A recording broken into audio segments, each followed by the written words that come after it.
कुछ एक झूठ हमारे दिमागों में बैठा दिए जाते हैं। जैसे आप सब ने यह कथा पढ़ी होगी कि एकलव्य का अंगूठा कटवा लिया द्रोणाचार्य ने, पढ़ा है ना आप सब ने? पर यह बताइए कितनों ने महाभारत में स्वयं पढ़ा है?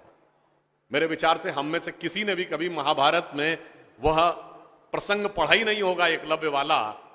और अगर हम यह भी विनम्रता से पूछे कि महाभारत के कौन से चैप्टर में है, तो भी शायद हम में से किसी को ध्यान नहीं होगा कि महाभारत के वन पर्व में एकलव्य का उल्लेख है। मगर देखिए मार्क्स और मैकाले का प्रभाव कि हमारे दिमागों में ऐसा भरा हुआ है कि हम ग्लानि से आबद्ध हैं बगैर पढ़े हुए। अब मैं आपसे कहूंगा, जाइएगा, जाकर पढ़िएगा। अवेलेबल हो तो इंटरनेट पे जाके सर्च कर लीजिएगा, ना हो तो राम जो महाभारत सीरियल आया था उसका एपिसोड जाके यूट्यूब पे देख लीजिएगा। कि किस्सा यह था कि जब आपको चाहे आपने कथा सुनी होगी कि कुत्ते का मुंह बाणों से भर गया था जो एकलव्य ने तीर चलाए थे, और जब वह तीर अर्जुन निकालते हैं तो उस कुत्ते के मुंह में एक खरोंच तक उस बाण से नहीं आई होती है, तो वो चौंक जाते हैं क्योंकि ये सामान्य तीर नहीं है। उन्होंने कहा तो दिव्य अस्त्र है कि मुंह में पूरा तीर से भर गया मुंह और इसके बाद भी एक खरोंच नहीं आई। आप कहेंगे दिव्यास्त्र का मतलब क्या? दिव्यास्त्र का मतलब ये है, जैसे रशिया यूक्रेन की लड़ाई चल रही है ना, इससे पहले मिडिल ईस्ट की लड़ाई देती थी, तो जो मिसाइल जाती है वो लेजर गाइडेड जाती है, जिस बिल्डिंग पे गिरना उसी बिल्डिंग पे गिरती है, अगल बगल पे नहीं गिरती, क्योंकि the direction is precise to the metres. पर अगर मुंह के अंदर जाए और खाल पर खरोच ना आए, इसका मतलब it is so much strongly guided that it is precision to the micrometres. तो जब ये वो देखते हैं ये दिव्यास्त्र चलाना, तो उन्होंने कहा दिव्यास्त्र राजा चला सकता है, ये कैसे सीखा इसने? तो जब द्रोणाचार्य उससे पूछते हैं कि तुमने ये किससे सीखा, तो कहता आपसे सीखा गुरुजी। कहते मैं तो तुम्हें जानता नहीं बालक, तुम अपना परिचय दो। अब यहीं पर बिंदु है। एकलव्य क्या कहता है? मैं मगध नरेश जरासंध के प्रधान सेनापति हिरण्य धनु का पुत्र एकलव्य। अरे वो मगध के chief of the arm forces का बेटा था। यदि आप ये कह रहे हैं कि वनवासी था, तो ये भी पूरा वाक्य तो पूरा करो कि वो सेना अध्यक्ष था। मगर देखिए कितनी चालाकी से छुपा लिया आधे तथ्य को, और उसके बाद हमारे दिमागों में भर दिया कि ये बहुत गलत किया गया। बताइए, हमारे हिंदू धर्म के दो महाकाव्य रामायण और महाभारत, दोनों का रचयिता कौन? रामायण का रचयिता महर्षि वाल्मीकि, जो संस्कृत के आदि कवि माने जाते हैं। आज जो वाल्मीकि समुदाय है वो किसमें आता है? शेड्यूल कास्ट में। महाभारत के रचयिता और वेदांत और मीमांसा के रचयिता महर्षि वेदव्यास, जिनकी मां मछुआरिन थी, वह समुदाय किसमें आता है? कुछ राज्यों में, दिल्ली में शेड्यूल कास्ट में, यूपी में अति पिछड़े में। तो मेरे भाई, संत रैदास, नामदेव, कबीर, दादू, ये सब पूज्य संत हुए, फिर भी हमारे दिमागों में ये भरा जाता है। और कौन भरता है? वो लोग भरते हैं जो अपने यहां समाज के गरीब वर्गों की खरीद फरोख्त करते थे। और आपको यह भी बात बता दूं, जब हम कभी अपने यहां कहते हैं फॉरेन ट्रेवलर्स ने दिखाओ क्या लिखा है, तो मैं ये बात आपसे कहता हूं, इसको भी जाके चेक कर लीजिएगा। किसी फॉरेन ट्रेवलर का सबसे ऑथेंटिक जो रेफरेंस माना जाता है, वो चंद्रगुप्त मौर्य के समय में मेगास्थनीज आया था ग्रीस से, जिसने अपनी किताब लिखी है इंडिका, आज से 2300 साल पहले। वो इंडिका किताब आज उपलब्ध नहीं है, मगर उसके उद्धरण तमाम जगहों पे हैं, तो प्रूवन है किताब थी। उसने भारतीय समाज में व्यवस्था का वर्णन करते हुए लिखा है कि यहां पर 7 जातियां हैं, मगर महत्वपूर्ण बात यह है यहां इतनी समरसता, इतना सामंजस्य है कि यूनान के समाज के समान यहां कोई समाज का ऐसा वर्ग नहीं है जिसके साथ शोषण या भेदभाव किया जाता हो। ये एक विदेशी लिख रहा है।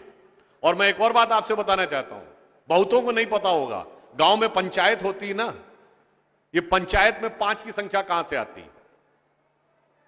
ये 4 या 6 क्यों नहीं? 5 की संख्या जानते कहां से आती है? 4 वर्ण माने गए थे, तो किसी भी गांव में निर्णय लेना होगा तो चारों वर्णों का एक एक प्रतिनिधि होगा, और 5वां जानते कौन होगा?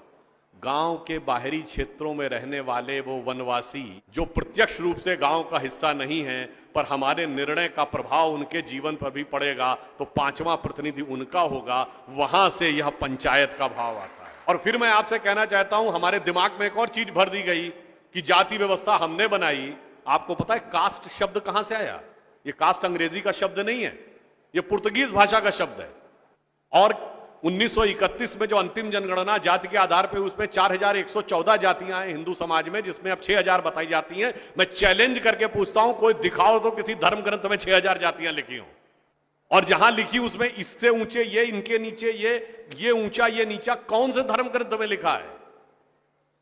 ये माली ऊंचे की तेली ऊंचे, सुनार ऊंचे कि लोहार ऊंचे, कहां लिखा है? जानते हैं कहां लिखा है?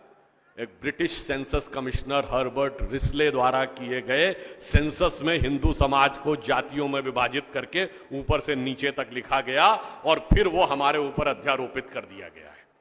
हमारे दिमागों में कैसी कैसी बातें भरी जाती हैं। एक थोड़ा लिबर्टी लेते हुए यह भी कहना चाहूंगा, महिलाओं को पढ़ने का अधिकार नहीं दिया जाता था।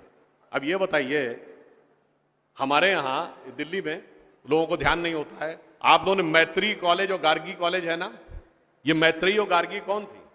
ये वैदिक काल की 20-22 विदुषी स्त्रियों में से एक हैं। गार्गी ने ऋषि याज्ञवल्क्य के साथ शास्त्रार्थ किया।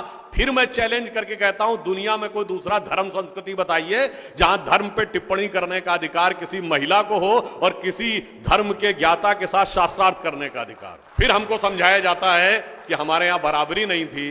अरे आप सबको याद हो, सबसे प्रख्यात शास्त्रार्थ कौन सा है?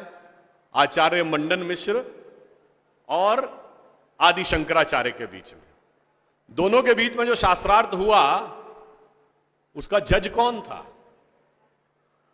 आचार्य मंडन मिश्र की पत्नी उभय भारती। फिर मैं चैलेंज करके पूछता हूं, पहले दुनिया कोई धर्म बताइए जहां टिप्पणी करने का अधिकार स्त्रियों को हो और जज बनने का अधिकार हो डिस्कशन में। उसके बाद हमसे कहते हैं कि साहब बराबरी नहीं थी। इसलिए मैं कहना चाहता हूं कि हमारे यहां तो समाज में जिस प्रकार से एकाकार करके सबको साथ में लिया जाता था, बराबरी का तो आलम यह था, बराबरी नहीं थी। यह सच है, हमारे यहां बराबरी नहीं थी। हमारे यहां मातृशक्ति को पहले रखा जाता था। इसीलिए हम क्या बोलते हैं? सीताराम, सीता पहले राम बाद में।